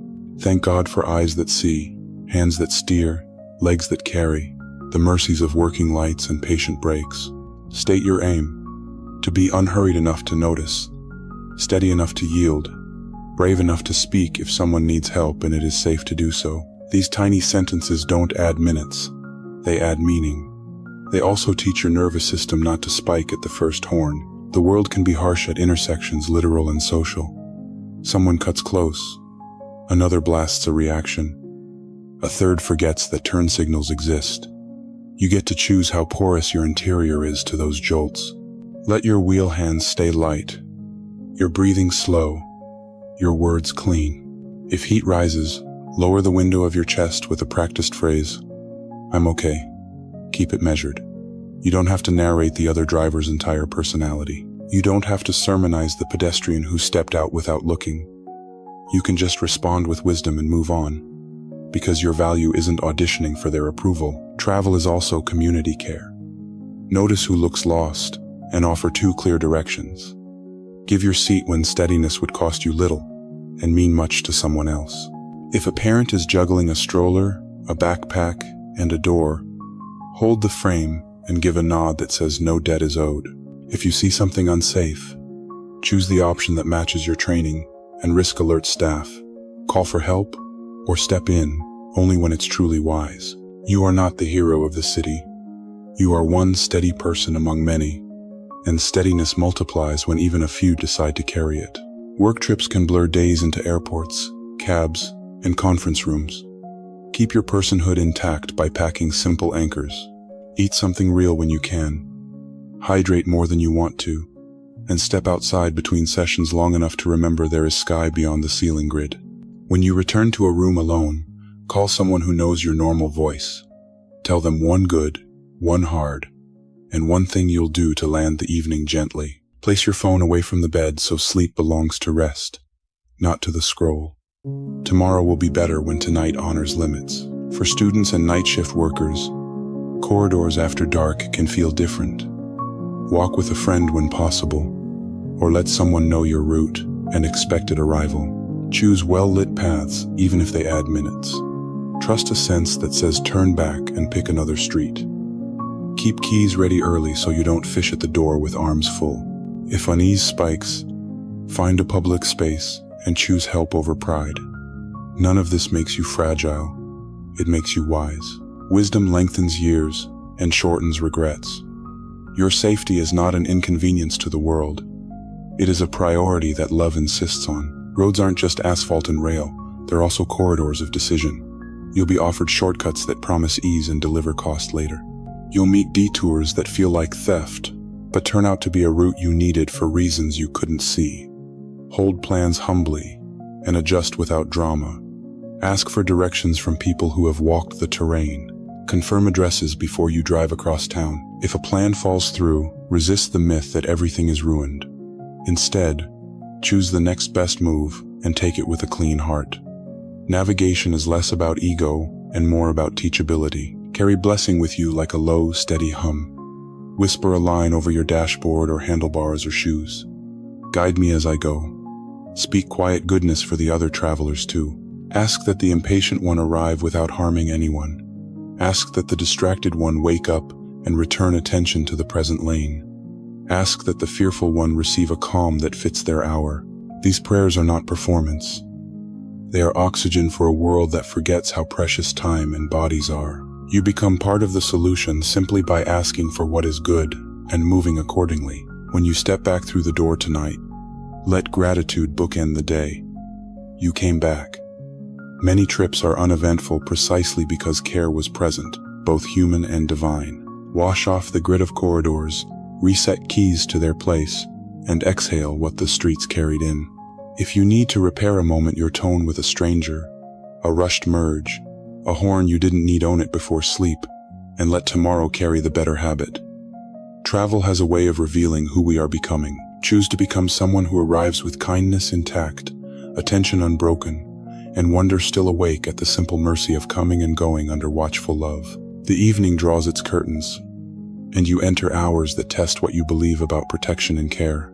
Darkness can magnify small sounds and enlarge quiet worries, but it can also become a chapel where you relearn reliance. Picture a lamp on a bedside table, a soft pool of light saying you are seen. Picture the hallway you cross before sleep as a short pilgrimage, each step a reminder that you are carried. You prepare your room like you prepare your heart. Simple, warm, unrushed. The goal isn't to manufacture a perfect night.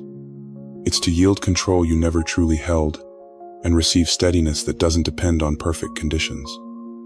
You are allowed to lie down like someone guarded. Psalm 4-8. This promise invites you to place your weight somewhere stronger than your willpower. Safety is not only the absence of threats, it is the presence of a faithful keeper. Lying down becomes an act of trust, and rising becomes a testimony that custody continued while you slept. Begin your descent gently.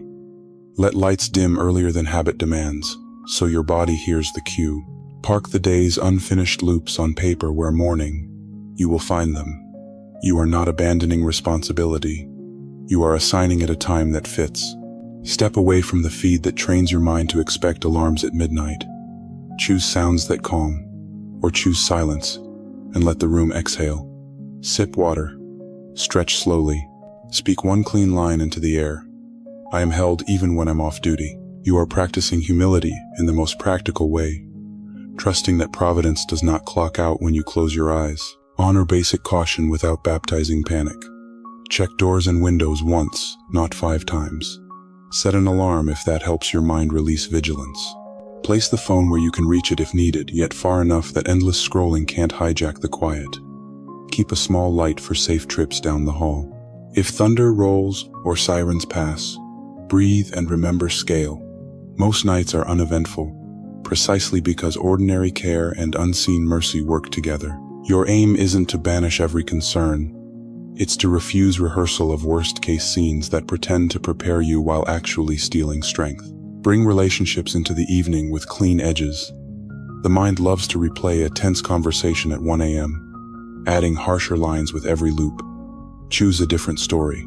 If repair is possible now, send a brief, respectful note and reserve the full talk for daylight.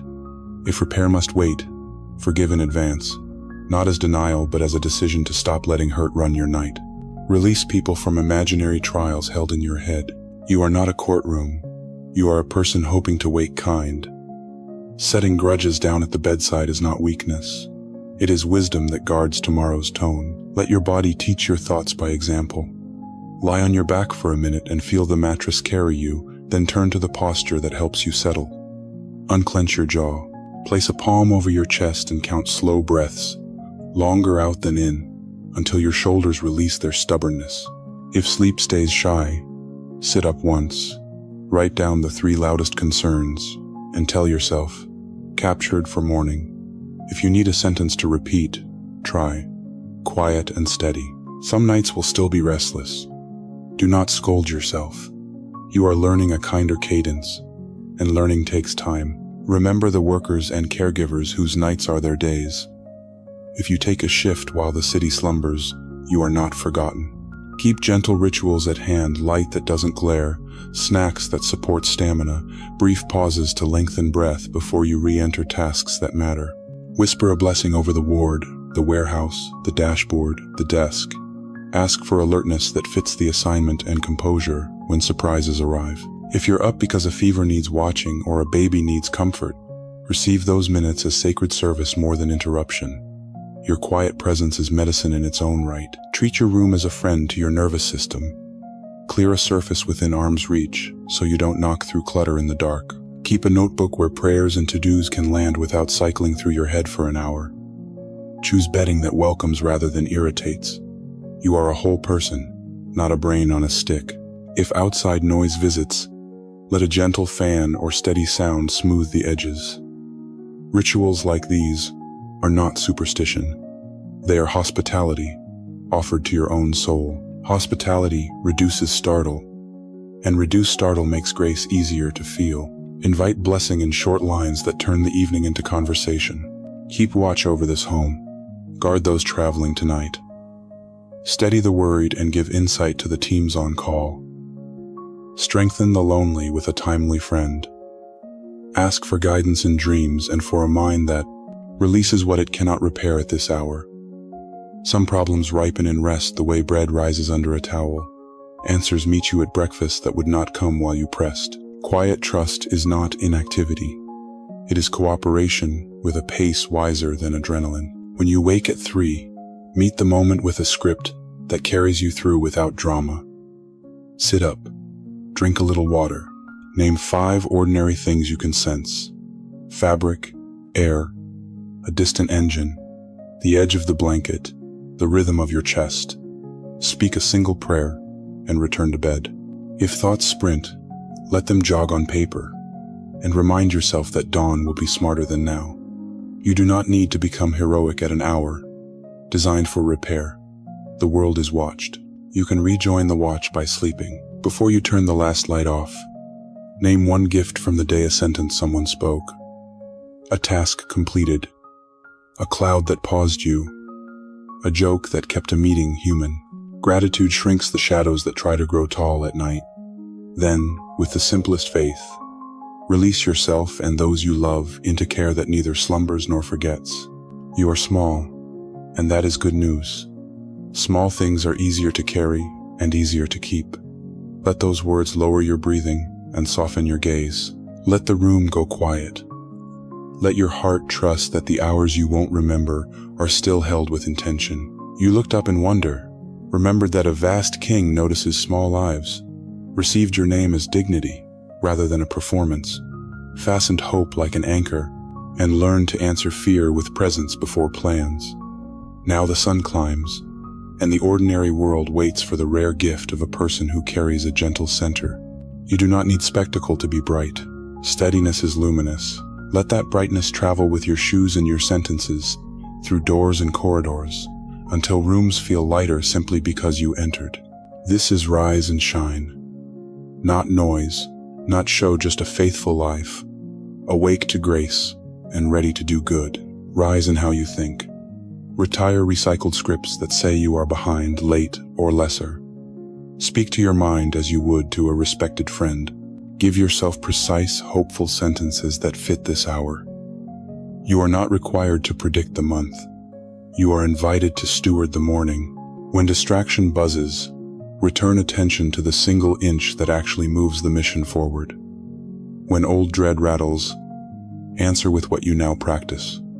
Breath first, truth next, action after. This sequence is simple and strong. It trains your inner voice to be a guide instead of a critic. Rise in how you talk. Choose words that carry light into rooms clean, brief, and human. Start emails with purpose and end them with clarity. Ask for what you need without theatrics. Offer feedback like a carpenter, sanding edges. Firm enough to shape, gentle enough to keep the board. Praise specifically so courage grows where it is earned. When conflict visits, lower your volume and sharpen your meaning. Tell the truth and stop there. Sarcasm looks clever for a moment and then corrodes the table. Mercy lasts longer than wit. Choose the kind that builds tables. Rise in how you work. Put your hands to the next task, with integrity and attention. Excellence is a way of loving neighbors you may never meet. Double check what would be costly to repair. Ask early when unsure. Document decisions so tomorrow you and teammates aren't forced to read your mind. Keep tools where they belong, so focus has fewer hurdles. No one will headline your tidy commit message or your labeled container. But these small fidelities are how trust accumulates. Trust, once grown, becomes shelter for teams and customers who need reliability more than drama. Rise in how you carry people. See the image of God across differences, schedules, and thresholds. Look up from the screen when someone enters the room. Offer seat, door, or moment with an unhurried face. Call the friend who has been quiet. Send a note to the relative who avoids crowds and say you're thinking of them. If apology belongs to you, give it before lunch. If forgiveness is needed, choose it, even if boundaries remain. You are not responsible for fixing every story. You are responsible for keeping your heart clean while you play your part. Rise in how you navigate streets and news. You already chose faith over forecasts. Keep choosing it in motion. Drive like someone who expects to arrive and wants others to arrive too. Walk with attention set to human speed. Skim headlines on purpose, not as a hobby. Invest attention where it multiplies good craft, neighbor, learning, prayer rather than where it only multiplies noise. When updates require action, act. When they only demand outrage, refuse the bait. Your steadiness is not indifference. It is love choosing a pace that keeps people safe. Rise in how you honor limits. Eat food that supports energy. Drink water before that third coffee. Step outside and let sky remind your body that scale is on your side. Close a tab you don't need and a loop you can finish. Put your phone out of reach for an hour while you give one task both hands. Say a clean no that protects your best yes. You are finite on purpose. Limits are rails that carry vocation forward without derailment. Rest is not a prize for superheroes. It is how humans stay useful and kind. Rise in how you end things. Finish meetings with next steps captured so memory can rest. End the workday by telling tomorrow, you the first move. Enter evening as a person, not a leftover project. Turn toward the people who share your roof with honest presence. Let the sink hold what it can, and do one small act that makes the room gentler. Give thanks for the pieces that moved and hand back the ones that didn't. Worth did not rise and fall with output. Worth remains, so you can release the day without punishment. Rise in witness. Not with slogans, but with a life that tastes like good fruit. Let patience show up at the register. Let joy smuggle itself into a group chat that only knows cynicism. Let calm ride in your tone when others brace. Let kindness interrupt a loop of pettiness before it gains airtime. Let faithfulness keep your word when no one is watching. Let gentleness decide your volume. Let self-control choose the exit before you overshare or overspend. This is not performance. This is worship lived at human scale. If you want a simple declaration to hold while you move, whisper, I walk in your light today. Type it softly if that helps your heart remember. And if someone near you seems weighed down, share hope in a sentence and in a kindness. Big answers are beautiful when they come, but most days change, because ordinary people carry quiet courage into ordinary places and refuse to give hurry the microphone. You are one of those people now. You do not glow because life is easy. You glow because grace keeps finding you, and you keep saying yes. If midday tests this brightness, begin again without drama. Step outside for 2 minutes. Breathe until jaw and shoulders unclench, and recall the map you've been practicing. Look up, choose 1 inch, act with care, text a quick thanks, reset a surface, drink water, pray a sentence. Bless your household with a gentle tone, and your coworkers with a clear plan. Courage returns in small doses. You are free to restart at 11:17, at 2:43, or right now, and that restart still counts. So step out. Let the first door you open feel like the front page of a story worth reading. Take the next faithful inch. Smile before the camera opens and after it closes. Ask better questions. Thank someone whose work is invisible. Refuse to hoard credit. Risk a brave conversation and accept a wise boundary. Be the person whose presence lowers room noise.